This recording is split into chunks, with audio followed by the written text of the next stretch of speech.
Stell dir vor, du segelst mit einem Kanu von Hawaii los. Dein Ziel ist eine kleine, tausende Kilometer entfernte Insel mitten im Pazifischen Ozean.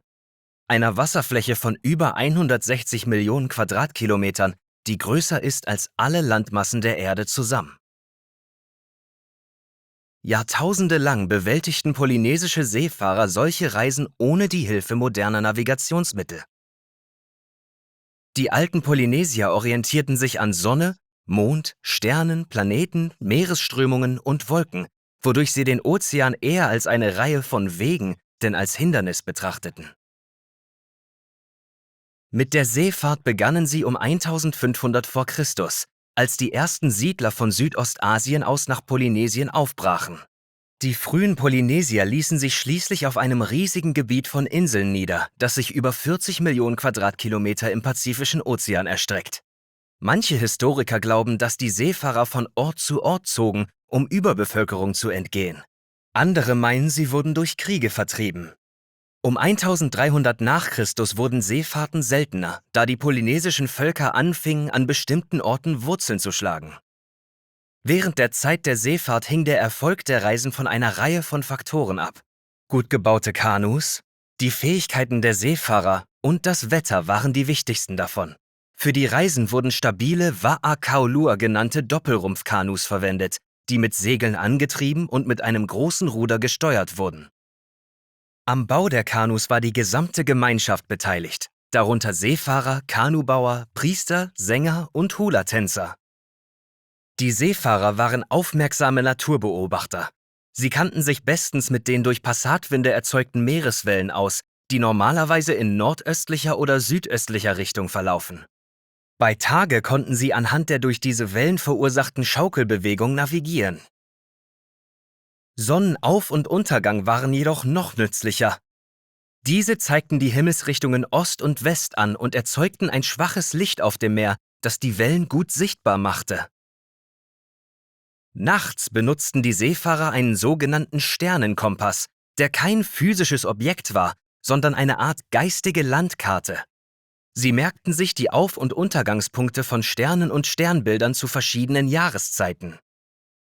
Anhand dieser teilten sie den Himmel in 4 Quadranten ein, die wiederum in 32 Häuser gegliedert waren, mit dem Kanu in der Mitte. Wenn sie den Stern Piraetea über dem Meer aufgehen sahen, wussten sie, dass dort Nordosten war. Sie kannten aber auch noch andere Tricks. Die Erdachse zeigt in Richtung des Hokupa'a oder Nordstern, der so genannt wird, weil er der einzige Fixpunkt am Himmel ist, der sich nicht mit der Erde dreht und immer nach Norden weist.